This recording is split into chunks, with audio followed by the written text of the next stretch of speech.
Əziz kanalımızı izləyənlər, deməli, mən bu dəfə sizlər üçün Mahirə Nağıqızının Ana Dilim şeirini təhlil edəcəyəm. Əvvəlcə baxaq. Deməli, burada ixtisarla verildiğine görə biz sadəcə olaraq dərslikdə hansı hissə salınıbsa, həmin hissəni təhlil edəcəyik. Çünki hazırlanan testlərdə məhz həmin bu hissədən düşəcəkdir. Baxaq görək, Mahirə Nağıqızı Ana Dilim şeiri ilə bizlərə nəyi çatdırmaq istəmişdir. Əvvəlcə məzmun xüsusiyyətlərinə baxaq, daha sonra isə forma xüsusiyyətlərinə baxarıq. Bu dünyanın yaşı qədər tarixim var. Sonu qədər, başı qədər tarixim var. Dağı qədər, daşı qədər tarixim var. Ha baş vursam bitməz qatı ana dilim. Dədəm babam amanatı ana dilim. Deyir ki, sənin yaşın bu dünyanın tarixi qədərdir. Sonu qədər, başı qədər tarixin. Yəni demək istəyir ki, bizim dilimiz çox qədim bir dildir. Və deyir ki, onu nəyə bənzər, onun nəyinə əlaqələndirir? Deyir ki, bu dünyanın yaşı qədərdir. Sənin tarixin bu dünyanın yaşı qədərdir. Mən deyir, nə qədər baş vursam bitməz qatı. Bu nə deməkdir? Hər hansı bir şeyin bir neçə qatı olurdu. Məsələn, paltarın qatı olur. Ümumiyyətlə, hər hansı bir şeyin qatlardan ibarət olurdu. Yəni, bax, belə kəsik-kəsik qatlardan ibarət olur. Yəni, deyir ki, mən nə qədər baş vursam, sənin qatın bitməz. O qədər qatın var ki, o qədər dərinsən ki, o qədər araşdırılmalı şeylər var ki, mən nə qədər də baş vursam, onun qatı bitməyəcəkdir demək istəyir. Və onu nə adlandırır? Dədəm, babam amanatı deyə söylüyor. Baxaq. Daha sonra isə uçsuz Qıpçaq çöllərindən havalandın. Qıpçaq çölləri yadınızda qalsın, türklərin olduğu yerdir.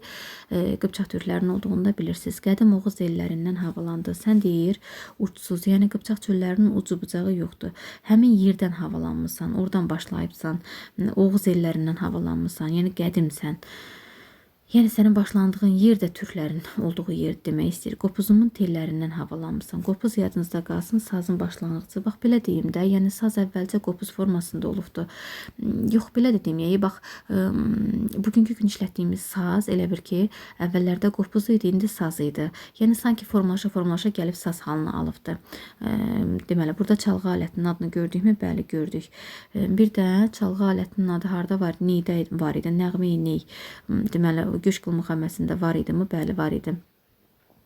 Sonra qarmon hardaydı bəs? Anada var idi. Ana dramında deməli orada İsmət qarmon çalırdı. Orada da musiqi alətinin adını görmüş ola bilirik. Bir də oxutar qızıl gül olmaydı poemasında var idi mi? Bəli, orada tarın adını görmüş ola bilirdik.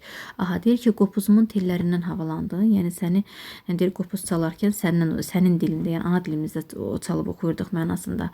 Sənlə atdım qaramatı ana dilim. Nədir bu qaramat? Qaramat qəm qüssədir. Görsən bəzən deyir ki, flankəs qaramat bəndədir. Yəni qəm qüssəli bəndədir mənasında. Deyir ki, sənlə atdım qaramatı, yəni pislikləri, kədəri, dərdi, qəmi mən sənin sayəndə atmışam. Eyni zamanda yadınızda saxlayın, burada ana dilim xitabdır. Yəni xitab olduğunu görürük. Bir də deməli, ana dilim burada xitabdır və hər bənddə bu xitabdır. Yadınızda qalsın. Deməli, xitab olması üçün də nə demişdik? Əslində forma xüsusiyyətlərinin sonunda deyəcəm. Elə o zaman orada vurğulayaram, amma bir dənə bir şey də vurğulayım ki, dədəm babam amanatı ana dilim misrası hər bəndin sonunda təkrarlanır. Yurt yaratdın, xalqıma ev eşiyi oldun. Deyir ki, sən xalqıma ev eşiyi oldun, sən yurt yaratdın. Bu nə deməkdir? Xalqın milli varlığı nədir? Dildir. Əgər dil olmasa, ümumiyyətlə işğal olunan ölkələrdə də hər zaman nə olmuşdu? Dili xalqın əlindən almışdılar. Burada nə deyir? Yurt yaratdın. Yəni sən xalqımı ev eşiyi eləmisən, yurt eləmisən. Laylalarla ruhumuza beşik oldun. Bax, bu layla ifadəsini biz harda görürdük? Elə birincisi burada gördük mü? Bəli. İkincisi manqurtda gördük mü? Bəli. Ana balasına layla çalmışdı. Üçüncüsü harda gördük? Deməli, ötən ilin son gecəsində orada deməli Vaqifə nəvəsinə layla çalırdı mı? Həmidə, bəli, çalırdı. Daha sonra dördüncüsü harda gördük? Xəlil Rıza Ulutürkün Qaytar mənim, yox, daha doğrusu Laylan mənim, Nərəm mənim şeirində görürdük mü? Bəli, görürdük.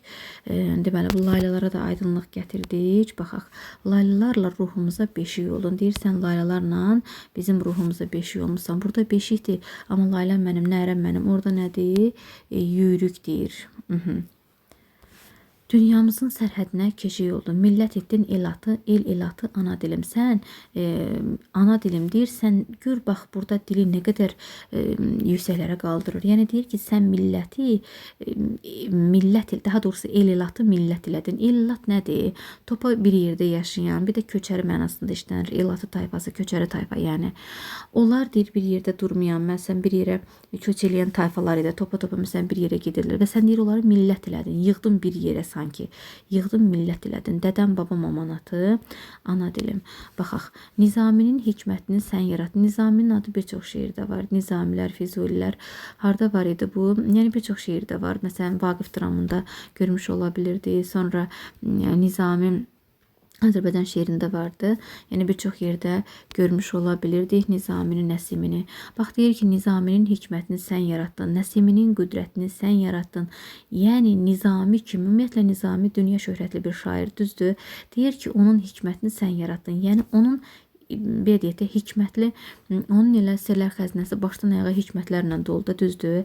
Hikmətli, dəyərli sözü olan bir şəxsiyyəti sən yaratmısan. Başdan ayağa hikmətamiz deməli sözlərdən ibarətdir də Nizaminin yaradıcılığı, düzdürmü? Bəli. Deyir ki, Nizami kimi bir şairi sən yaratmısan. Nəsiminin qüdrətini sən yaratdın. Nəsimi də bilirik də kimdir? Hələbdə dərsi soyulan şairimizdir. Füzulinin fitrətini sən yaratdın. Fitrət, fitri istedat mənasındadır. Yəni onun kimi bir şairi sən yaratmısan. Hikmət dolu söz busatı ana dilim. Hikmət dolu söz büsatısan sən deyir. Dədəm, babam amanatı, ana dilim. Yasaların kəm fürsəti oxulacaq. Bax bu yasa nə deməkdir? Qayda, qanun, qadağa mənasına gəlir. Kəm fürsət səbri olmayan mənasındadır. Ümumiyyətlə misranın izahı isə belədir ki, sənin qoyduğun qayda qanunlar dilimizi korlamaq istəyən insanlara qarşı bir ox olacaqdır. Yəni onlara dəyəcəkdir ki, onlar imkan verməyəcəkdir ki, bizim dilimizi korlasın. Yadlar səndə əriyəcək, yox olacaq. Nə deməkdir bu yadlar səndə əriyəcək, yox olacaq? Çox dəyərli misralar vurğulanır burada. Görürsüz nələr deyir? Nizaminin hikməti, Nəsiminin qüdrəti, Füzulinin fitrəti. Görün nə qədər deməli belə deyək də dərin mənalar ifadə olunubdur burada. Eyni zamanda yasaların kəm fürsəti oxulacaq nə deməkdir? Sənin qoyduğun qayda qanunlar, yasa qayda qanundur, bir də qadağa mənasındadır. Elə qayda qanun qadağadır da. Yəni hər hansı bir qadağa qoyulursa nə deməkdir bu? Qayda qanundur da, yəni qoyulan qayda qanun insanlara qarşı bir qadağadır. Yasa qayda qanun qadağa mənasına gəldiyinə görə kəm fürsət nədir? Hövsələsi olmayan, yəni səbri olmayan insanlar məsəl üçün bəzən dəyişiklik eləyir dilimizdə, deyir ki, sən onları qoymayacaqsan. Yadlar səndə əriyəcək, yox olacaq. Nə deməkdir? 600 illik böyük bir dövr biz olmuşuq ərəblərin əsarəti altında, sonra Rusiyanın əsarəti altında, sonra yəni bizim dilimiz hansı dillərin təsir altına düşübdür? Ərəblərin, farsların, rusların təsir altına düşüb, düzdür. Bax bu zaman bizim dilimizdə nələr var idi? Gəlmə dillərdən olan sözlər var idi. Məsələn, ərəb dilində bugünkü gündə qalıbdı. Farsların dilindən keçən sözlər var idi. İzafət tərkibləri. Daha sonra məsələn rusların dilindən dilimizdə nə qədər sözlər qalmışdı, onların əsarəti altında olduğumuz müddətdə. Əvvəlki illərə baxanda dilimiz özünün yeni söz neologizmlər, yaratdığı sözlər hesabına və yaxud dilimiz özünün sözləri hesabına yad dilləri qovalayıbdı. Məsəl üçün dilimizdən getdikcə sıxışdırıb çıxardıb həmin alınma dillərdəki sözləri, dillərdən gələn sözləri. Bax bu misranın mənası odur. Yadlar səndə əriyəcək, yox olacaq. Yəni yad dildən gəlmə sözlər sənin tərkibində əriyib yox olacaq. Həqiqətən də belədir. Bugünkü gün dilimizdə həmin o gəlmə dillərdən çox az bir qismi qalmışdır. Xüsusilə də ruslarda, məsələn, ruslardan bugünkü gün dilimizdə nə qədər sözlər keçir? Çətir idi, sonra xaladilnik idi, çətir yox, daha doğrusu zontikdir, xaladilnikdir. Onlar baxın soyuducu, çətir, hamısını artıq o sözlərimizdən əvəzləyirik. Bu misradakı fikirdə odur. Sənə gələn, sənə daxil olan sözlər zaman-zaman sən tərkibində əriyib yox olacaq. Azərbaycan, Heydər Baba çox olacaq. Nə deməkdir? Azərbaycan Səməd Vurğun Azərbaycan şeiridir. Heydər Baba bugünkü gün dillər əzbər olan Heydər Baba Məhəmməd Hüseyn Şəhriyarın Heydər Baba şeiridir. Yəni deyir ki, necə ki bu dildə belə deyək, əzəmətli Azərbaycan şeiri, sonra Heydər Baba şeiri deyə bu dildə yer almışdı. Eləcə də bugündən sonra çox olacaq. Yəni sənin kimi bir dilimiz varsa bizim, yəni sənin o qədər gözəl bir dildir ki, yəni sənin kimi bir dilimiz varsa Hər zaman deyir çox olacaqdı.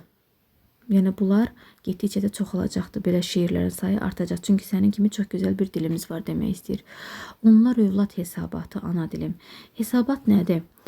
Ümumiyyətlə hər hansı bir işi görürsən, yerinə yetirirsən, sonda belə deyək, səndən bunu tələb edən rəhbərliyə bir hesabat verirsən. Düzdürmü? Yəni deyirsən ki, bu işi təhvil təhsil verdim də, yəni filan işi gördüm, filan qədər şey xərcləndi, filan qədər şey oldu. Yəni belə təhvil təhsil işləri verilir, düzdür? Yəni burada da onlar övlad hesabatı. Bu nə deməkdir? Yəni sənin övladların sənə hesabat verir.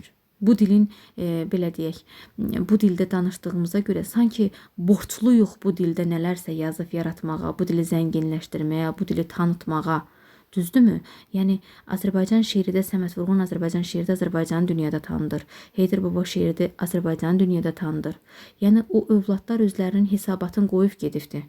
Və bugündən sonraki övladlar da yazıb yaratmalıdırlar və özlərinin övlad olaraq bir verdiyi hesabat var ki, onu verməlidirlər. Çox gözəl belə deyək, dilimizi tanıtmaq biz övladların hesabatıdır, borcudur sanki.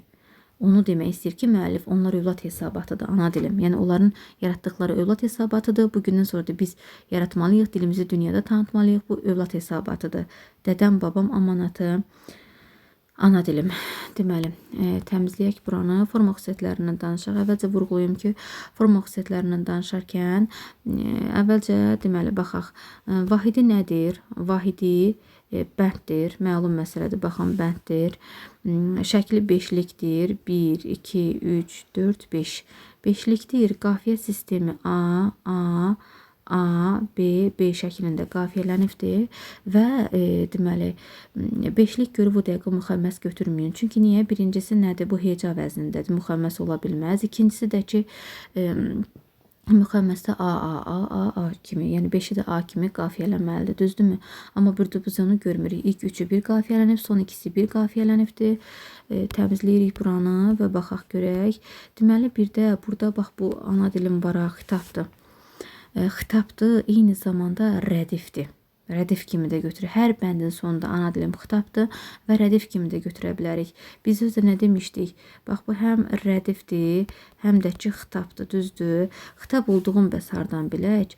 Daha doğrusu üzr istəyirəm, rədif olduğun hardan bilək? Bax, rədif təkrarlanan hissədən, daha doğrusu qafiyələnən hissədən sonraki hissə olduğuna görə deməli götürürük. Baxın, burada da bir dəqiqə, mən bunu qatı, amanatı gördünüz. Qafiyələnən hissə varmı? Bəli, var. Qafiyələnən hissədən sonra isə rədif olur. Burada qatı, amanatı, gəlin burada baxaq. Deməli, qaramatı, amanatı gördünüzmü? Elatı, amanatı. Eyni zamanda da bax, burada da var. Büsatı, amanatı, sonra hesabatı, amanatı. Gördünüz, bax, bütün bunlara görə biz deyə bilirik ki, o rədifdir. Deməli, rədifi dedik, vəznini heca vəznində yazılmışdı. Müxəmməs janrındadır. Yox, daha doğrusu müxəmməs deyil, üzr istəyirəm. Çünki qafiyələməsinə baxanda biz nəyi gördük orada? Deməli, A, B şəklində bir dəqiqə. BB şəklində qafiyələnmişdi və ona görə də biz buna müxəmməs deyə bilmirik. Yəni müxəmməs götürmürsüz. Bir də bax, məsəl üçün beşli şəklində yazılıb müxəmməs olmayan hansıydı? Təbrizim idi. Sonra beşli şəklində yazılıb müxəmməs olmayan nə var idi? Təbrizim. Sonra Azərbaycan şeiri. Əslində çoxdur, yəni.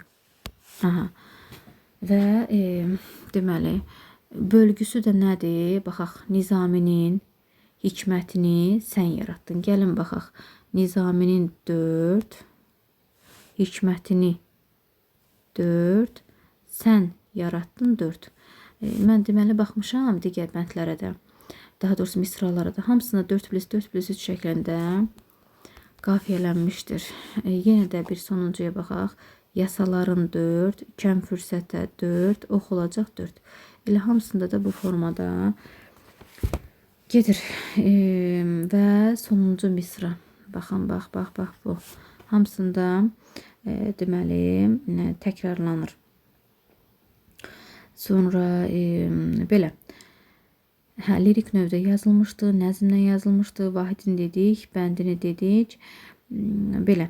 Düşünürəm ki, sizlər üçün faydalı olacaqdır. Əgər deməli çox insanın faydalanmağını istəyirsinizsə, kanala abunə olursunuz, paylaşırsınız ki, hər kəs faydalana bilsin.